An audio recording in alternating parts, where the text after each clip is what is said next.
Bonjour à tous, j'espère que tout le monde va bien. Bienvenue dans un nouvel épisode du podcast Brief Me a Book. Et aujourd'hui, on parle du livre que j'ai lu, Jeux interdits, comme vous l'avez vu de toute façon dans l'intitulé du podcast, de Emma Green. Alors, c'est pas un livre récent, mais il vient d'être réédité. Et puis, du coup, ils ont fait une petite campagne de pub autour du livre, de l'histoire et des suites. Alors, à l'origine, c'est vendu comme étant une romance, une histoire d'amour entre un frère et une sœur, qui sont demi-frères, demi-sœurs. Alors, on aime ou on n'aime pas ce style, ce type d'histoire. Moi, en soi, de toute façon, ça me dérange pas. Ils ont aucun lien de parenté. Les parents sont mariés, mais ils n'ont même pas de reconnaissance d'adoption ou autre. Donc, les parents n'ont pas adopté les deux protagonistes. Donc, en soi, bon, il n'y a vraiment aucun lien qui les lie. Alors, on suit dans cette histoire Tristan et Liv. Tristan et Liv qui vivent ensemble, qui vivent sous le même toit. Le père de Liv a épousé la mère de Tristan, c'est un second mariage pour chacun des deux.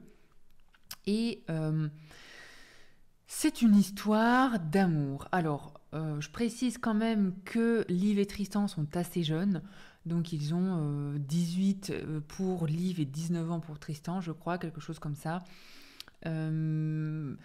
Alors, on commence tout de suite le livre avec Tristan qui rentre, qui débarque un petit peu au foyer parce qu'il est en internat toute l'année.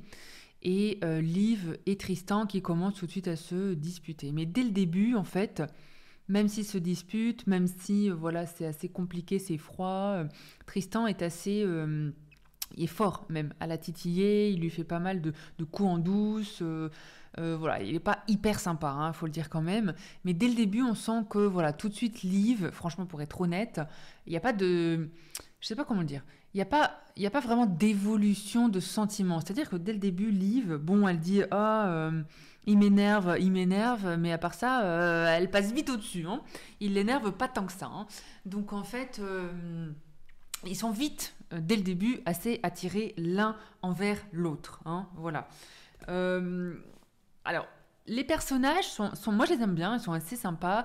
Tristan bah voilà, c'est un jeune, il profite jusque-là, donc il sort avec beaucoup de filles. C'est quand même, il est quand même reconnu comme étant le tombeur. Tout le monde l'aime, tout le monde l'apprécie. Il joue dans un groupe. Il chante et puis il fait de la guitare aussi, je crois. Et du coup, voilà, c'est le playboy, quoi. C'est le playboy, tout le monde l'aime. Et puis, il est quand même assez sympa. Et on a quand même un beau personnage parce qu'il s'occupe beaucoup de son petit frère. Sa mère est assez dépassée. Son petit frère a 3 ans, je crois, dans l'histoire, au début. Sa mère est dépassée, sa mère elle s'occupe pas de son petit frère, et donc il est quand même, voilà, il est attachant ce Tristan parce que il s'occupe de son petit frère.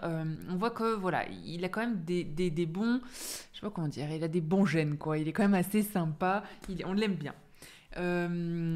Liv, alors Liv, elle est à moitié française, à moitié américaine. Elle a vécu pendant longtemps en France, et puis elle est venue quand elle était au début de son ado avec son père, quand ses parents se sont séparés. On retrouve une Liv, bon voilà, elle c'est carrément l'inverse, elle est pas très sûre d'elle, il y a une petite scène où elle met des pantalons parce qu'elle veut pas que Tristan la voie en short, donc elle est quand même assez dans avoir des difficultés avec son corps, avoir des difficultés à être un peu épanouie, à être elle-même, et puis on est un petit peu là-dedans, même si à côté elle a son caractère, c'est-à-dire qu'elle se laisse pas faire, elle se défend, voilà, elle se laisse pas faire par rapport à Tristan qui lui est vraiment tout le temps clairement en train de l'emmerder, en train de la chambouler, faut dire ce qui est aussi. Donc voilà, donc ça commence comme ça, on a un petit peu la mise en place de la romance. Alors, pour moi, je trouve que l'histoire est sympa, mais c'est allé très vite. C'est-à-dire que dès le début, ok, Tristan il l'embête un peu, mais dès le début, voilà, ils sont attirés. Dès le début, je sais pas, moi, au bout de la 100e page, eh bien, ils commencent à s'embrasser. parce que elle sort, elle veut le rendre jaloux, donc elle va voir ses concerts, donc elle boit avec d'autres garçons, et donc lui il est jaloux, bref. Donc en fait dès le début ils commencent déjà à avoir un peu cette relation, même si ils ont conscience que ce ne sera pas forcément bien vu, surtout dans une Amérique où voilà les limites, ils connaissent pas trop les Américains, mais on est vraiment dans une situation où ils sont attirés, mais en même temps, ils savent que déjà les parents vont pas accepter, que ça va pas être accepté par la population, parce qu'en fait, ils habitent dans les Key West, donc ils habitent en Floride et ils habitent dans un petit, j'ai pas envie de dire un petit patelin, mais ils habitent dans un petit coin quand même des Key West, quoi. Donc tout le monde se connaît, donc tout le monde connaît Tristan, tout le monde connaît Liv, donc tout le monde sait qu'ils sont frères et sœurs, en tout cas demi-frères, demi-sœurs, bref. Donc voilà. Donc ils arrivent tout de suite, enfin moi je trouve que ça arrive très vite, hein, franchement, ils s'embrassent, voilà, la relation commence vraiment à se développer entre eux. En parallèle, il y a pas mal de réflexions. Alors surtout pour Liv, parce que c'est Liv qu'on suit. Tristan, il est plus... Enfin, il l'évite quand même à un moment, mais il est moins, enfin clairement moins à se remettre en question. Tandis que Liv, elle est vraiment dans c'est pas bien, on peut pas faire ça, qu'est-ce qui va être vu. Donc voilà. Donc ça commence, on a un petit peu la mise en place du schéma narratif. Bam, ils s'embrassent, tralala. Et après, tout de suite, ils s'évitent. Bon, bien sûr, de fil en aiguille. Elle va être jalouse parce que lui, eh bien, son groupe, ça marche bien. Il est toujours avec une autre fille, donc du coup, elle va être hyper jalouse. Donc voilà, bref, on arrive à un moment où, pareil, ils couchent vite ensemble. Bon, bah voilà, c'est tout, c'est la romance, hein, c'est comme ça. Mais bon, moi je trouve que c'est un peu... je t'aime moi non plus. Hein, Alors, je suis désolée pour ceux qui ont vraiment aimé. Moi je trouve que ça a été très vite. Je trouve qu'on est beaucoup trop dans ah, c'est pas bien, c'est mon frère. Bah non, en fait, non, c'est pas ton frère. Enfin, je veux dire, il n'y a pas de lien de parenté. Attendez. Enfin, bon, allez, on va pas réécrire l'histoire, mais moi, voilà, ça m'énerve un peu. Il y a quand même des scènes assez. Enfin, qui m'ont vraiment, vraiment tapé sur les nerfs. Parce qu'en fait, à un moment, vous vous en rendez compte, mais à un moment, bien sûr, dans l'histoire, eh bien, Liv va faire ce qu'elle n'aurait pas dû faire, c'est-à-dire qu'elle va embrasser Tristan, et qu'en fait, il y a plein de gens qui vont les voir. Donc tout de suite, ce sera vraiment genre la crise du siècle, hein, quoi.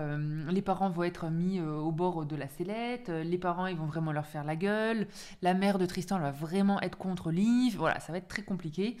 Et on voit que dans le village, eh bien, Liv elle va vraiment, vraiment s'en prendre plein la gueule, les gens vont l'insulter, les gens vont vraiment être mauvais avec elle, parler d'inceste et de trucs comme ça, alors que bon... Enfin, quand on y réfléchit même 2 secondes, il n'y a pas d'inceste. Ils se connaissent depuis 3 ans. Ils n'ont pas été élevés ensemble. Ils n'ont pas les mêmes parents. Lui, il est en internat, il est jamais là. Et puis même légalement, ils sont même pas frères et sœurs en fait. Ils n'ont pas été adoptés par les parents. Bon, voilà.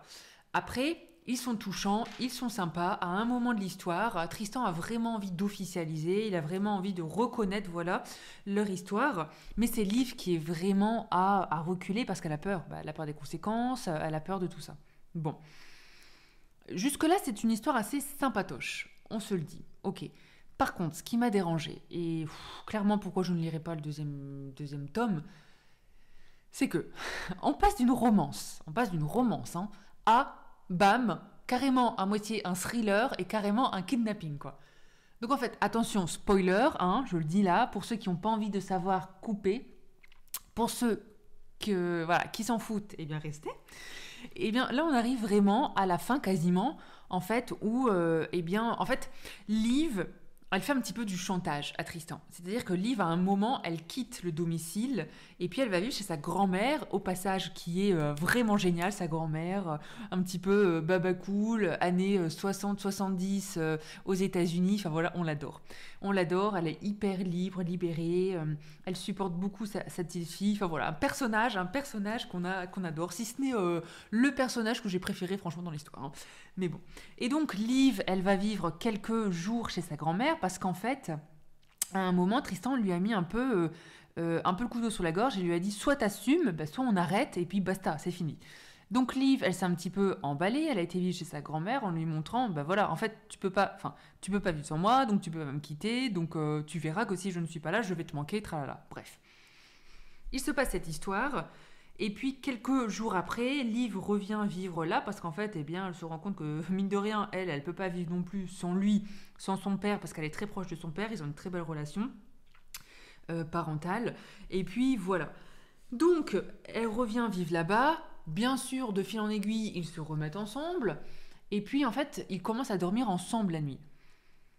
Et c'est là que tout commence un peu à dérailler. Une nuit, je le redis, spoiler, attention, une nuit, ils sont ensemble dans la chambre. Liv entend des bruits dans la maison, mais elle a peur d'y aller, donc Tristan n'y va pas, il y va après. Et en fait, Tristan va voir si son petit frère va bien, parce que son petit frère, qui a 3 ans, on le rappelle, dormait seul dans sa chambre. Parce que la mère était toujours au boulot. Bon. Il s'avère que son petit frère s'est fait, en tout cas, moi je suppose qu'il s'est fait kidnapper, parce que voilà, mais en fait son petit frère disparaît. Et à partir de là, enfin, je trouve que d'une romance, on tombe vraiment sur quasiment un thriller, quoi. On est avec cette disparition, on est avec une mère qui vit très mal la disparition de son fils, clairement, ce qu'on comprend. Tristan et Liv qui vivent très mal parce qu'ils s'occupent beaucoup de leur petit frère. Et puis, enfin voilà, ça part un petit peu dans tous les sens. Alors moi, clairement, à partir de là, j'ai vraiment décroché. Je me suis même, enfin voilà, j'ai un peu mis du temps à le finir. Bon, je l'ai fini pour la forme, mais voilà, ça termine un petit peu comme ça se termine, le petit frère a disparu, et puis en gros, tome 2, vous voyez ce qui se passe. Bon, désolé, mais moi j'ai vraiment pas, moi j'ai pas, hein, vous avez compris, j'ai pas aimé, j'ai pas accroché. C'est quoi cette histoire? On parle d'une romance, on parle pas de un kidnapping d'un gamin, enfin non. Je pense qu'il faut pas tout confondre dans les histoires. Si on vend un livre comme romance, ok quoi. Hein, restez dans la romance, ou faites de la dark, ou faites ce que vous voulez, mais partez pas sur un thriller et un kidnapping de gamin. Bon, voilà, c'était pour exprimer un petit peu mon opinion, parce que ça m'a quand même bien énervé toute cette histoire. Bref, donc du coup, n'hésitez pas à me faire un petit retour si vous avez lu le 2, si ça mérite d'être lu, parce que clairement, je ne le lirai pas. Alors, le tome 1, si ça vous intéresse, allez-y, c'est quand même sympa, c'est quand même drôle, il y a une petite romance, ils sont quand même assez attachants. Enfin, on les aime bien, Liv et Tristan. Il y a quand même la grand-mère qui est géniale. Voilà, après, c'est pas non plus l'histoire du siècle, hein. Je m'attendais un peu mieux vu tous les retours qu'il y avait sur YouTube, mais bon, voilà. Voilà, écoutez, c'était le petit speech de la journée sur Jeux interdits d'Emma Green. Comme d'hab, n'hésitez pas à commenter, faire un petit partage ou à me dire votre avis sur le tome 2 si ça mérite d'être lu. Alors j'ai regardé un petit peu un spoiler, donc je sais de quoi ça parle, mais bon, moi j'ai pas envie. Moi, j'ai pas envie de lire un truc avec un gamin qui s'est fait kidnapper, séquestrer pendant 10 ans. Sur un fond de romance. Bon, j'ai l'impression que les romancières, elles savent plus trop écrire des belles histoires d'amour et que du coup, il faut tout de suite un petit peu rajouter des choses différentes. Voilà, c'est pas une critique en soi, hein. Les gens aiment ce qu'ils aiment, mais voilà, moi j'ai pas hyper apprécié, c'est tout. Voilà, sur ce, eh bien, je vous dis à bientôt dans un prochain épisode. Belle journée à tous.